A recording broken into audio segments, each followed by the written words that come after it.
Assalamualaikum warahmatullahi wabarakatuh. Kami dari kelompok 7 akan menjelaskan teknik penulisan kutipan dalam karya ilmiah. Kami beranggotakan 4 orang yang terdiri dari Maura Oktavia Dina Nainggolan, Zafiah Marzuko Akilah, Farah Salsabila, dan saya sendiri Salsa Anisatu Zaidah. Baik, penjelasan yang pertama yaitu tujuan dan fungsi kutipan.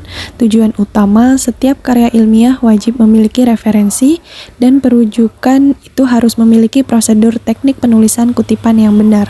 Fungsinya A. Penguatan dan penegasan argumentasi atau pendapat penulis. B. Mengobjektifkan dan memperkaya materi penelitian.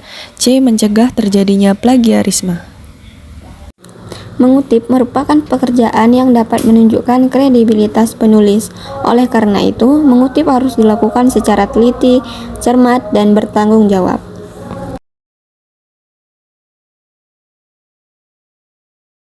Yang kedua yaitu jenis-jenis kutipan. Yang pertama ada kutipan langsung dan kutipan tidak langsung. Kutipan langsung itu mengambil secara persis atau identik kata per kata dari sumber aslinya. Sedangkan kutipan tidak langsung mengambil ide atau gagasan orang lain, kemudian dirangkai dengan kalimat atau bahasa sendiri, misalnya diparafrase atau diringkaskan.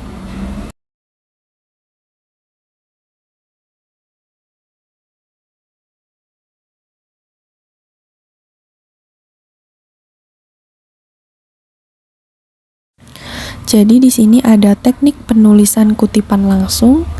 Yang A, kutipan langsung pendek atau berisi kurang dari 4 baris, kemudian diintegrasikan atau disatukan langsung dengan teks penulis, diapit oleh tanda kutip ganda berdasarkan contoh yang sudah tertera di PowerPoint. Sebutkan sumber, nama pengarang, tahun, dan halaman di akhir kutipan atau di awal kalimat seperti sistem EndNote. Kemudian yang B, kutipan langsung panjang itu berisi lebih dari atau sama dengan 4 baris, dipisahkan dari teks utama, biasanya diberi jarak 3 spasi dan ditulis menjorok ke dalam dari margin kiri, biasanya 5 ketukan atau 1 cm.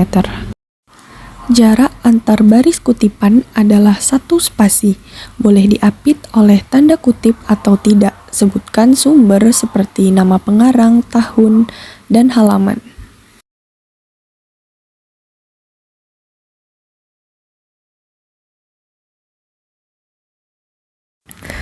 Nah, di sini saya akan menjelaskan teknik penulisan daftar pustaka.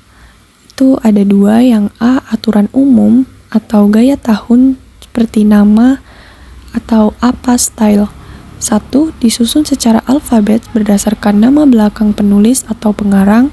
2. Nama pengarang ditulis terbalik seperti nama belakang di depan, diikuti koma, lalu nama depan dan gelar tidak perlu dicantumkan. Yang ketiga, baris kedua dan seterusnya dari satu sumber harus menjorok ke dalam.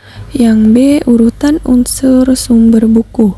Seperti nama pengarangnya itu dibalik, kemudian tahun terbit, judul buku dicetak miring atau italik, dan kota penerbitan serta nama penerbitnya. Berikut contoh format penulisannya.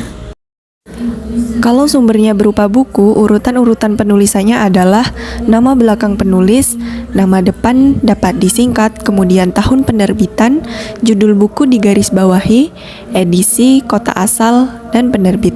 Daftar pustaka berupa buku ditulis dengan memperhatikan keragaman yang sudah tertera di dalam buku. Keragamannya yaitu terdiri dari A. Jika buku ditulis oleh seorang saja. B. Jika buku ditulis oleh 2 orang atau 3 orang, maka semua nama ditulis. C. Jika buku ditulis oleh lebih dari 3 orang, digunakan et al. Atau dicetak miring atau digaris bawahi. D. Jika penulis sebagai penyunting. E. Jika sumber merupakan karya tulis seseorang dalam suatu kumpulan tulisan banyak orang. Dan yang terakhir, F, jika buku itu berupa edisi. Yang terakhir, kesimpulan.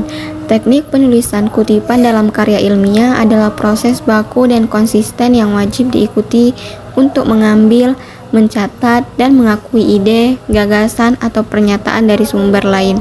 Tujuan utamanya adalah untuk menguatkan argumentasi penulis, menjamin kredibilitas karya ilmiah, dan secara fungsional mencegah terjadinya plagiarisme.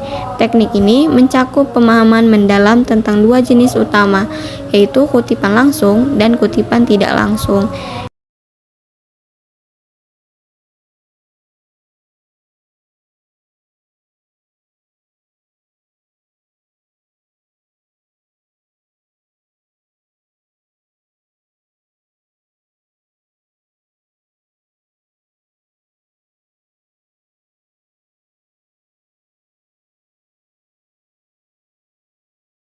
Sekian penjelasan dari kami. Terima kasih sudah menonton. Kami akhiri. Wassalamualaikum warahmatullahi wabarakatuh.